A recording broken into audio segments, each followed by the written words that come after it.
Hello, J. Cooper here, formerly Benjamin J. Cooper, also known as Musa in the Islamic world and parts of the Christian worlds.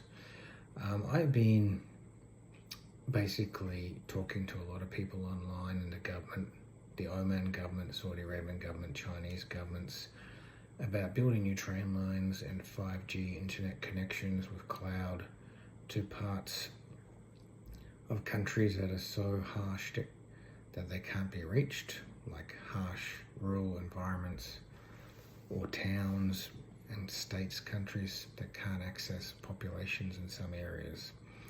So Saudi Arabia is one where people are still riding camels to get to some areas after 2010. So they were still doing that even up to 2015 sometimes.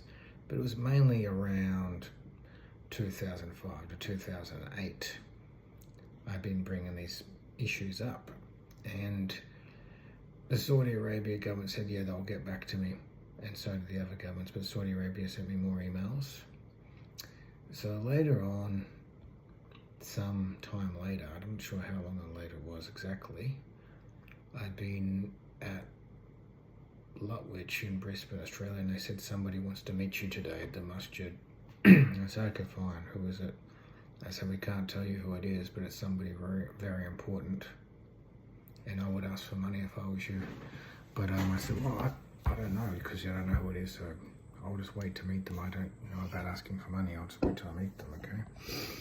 And I went to meet him, and the person I'd met was Salman bin Abdulaziz Al Saud, the Prince of Saudi Arabia. It was a masjid in Australia, Brisbane.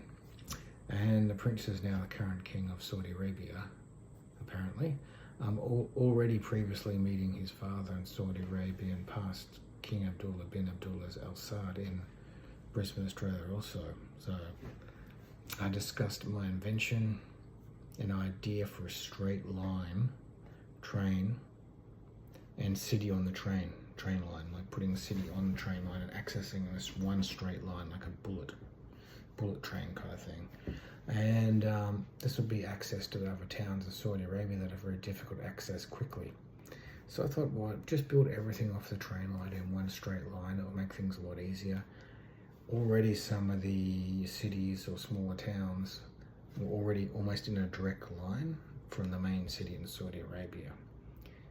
This is like so for urbanisation and work for citizens, they cannot access work in other areas. And also with the internet, they can't have anything modern or any online schooling. If there's an access point, it'd make things a lot easier. So I conveyed the full idea and the full explanation, conveying the idea to the Saudi Arabian prince that day at the masjid. I'd actually met his assistant quite a few times before in Brisbane, before it was his turn to be higher up in the royal family. And the project has actually used over $1 trillion now. They have now been successful to build a high-speed rail line into Hong Kong, high-rise buildings for children and family to be dropped at the school and work directly to the home residences also. So that's also been used in China also. So this has all come out from my invention and ideas to modernise the world and to increase business relationships with our people and business contacts. And of course, they've had this done now. So I just wanted to list this also and the story that surrounds it, and I'll attach the links.